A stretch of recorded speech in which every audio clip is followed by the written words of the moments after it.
আমরা 5 বছরের জন্য রেডি আছি, কিন্তু 5 বছর করবেন কিনা সে নিশ্চয়তা আমরা দিতে পারি না।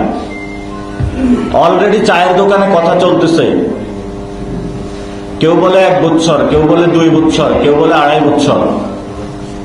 ডক্টর ইউনূস শান্তিতে 6 মাস পেয়েছিল, মানুষ রেসপেক্ট করেছিল।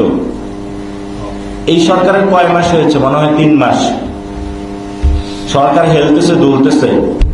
সরকার যে বাজেট নিয়ে আসতেছে, প্রায় 9 লক্ষ কোটি টাকার বাজেট, এটাতে সেই বাজেটের একটা খাত সরকারকে উল্লেখ করে দেওয়া জরুরি যে এতটুকু হলো দলীয় নেতা কর্মীদের জন্য। তারপরেও আমাদের যারা সিপিডি থেকে শুরু করে বিভিন্ন ডেটা সায়েন্টিস্ট যারা রয়েছেন, তারা বুঝতে পারবেন যে ঠিক আছে, একটা খাত আছে দলীয় খাত, ওইটা বাদ দিয়ে আমরা ক্যালকুলেশন করি।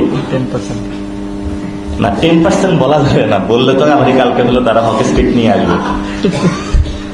তো আমরা আসলে সরকারের জায়গাটা থেকে আমি মনে করি যে আমরা সীমান্ত হত্যা নিয়ে কথা বলি, আমরা নদী নিয়ে কথা বলি, আমরা বাংলাদেশের মানুষের নিরাপত্তা নিয়ে কথা বলি, আমরা সংস্কার বাস্তবায়নের কথা বলি, আমরা বিচারের কথা বলি, আমরা চাঁদাবাজ, সন্ত্রাস, দুর্নীতির বিরুদ্ধে কথা বলি।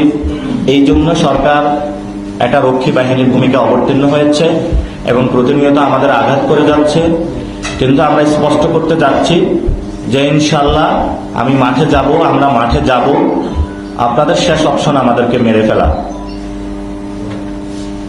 যদি মেরে ফেলেন এটাও আমাদের জন্য কল্যাণকর, কিন্তু আপনারা যদি সংস্কার বাস্তবায়ন না করেন, আপনাদের সাথে আমরা কম্প্রোমাইজ করব না।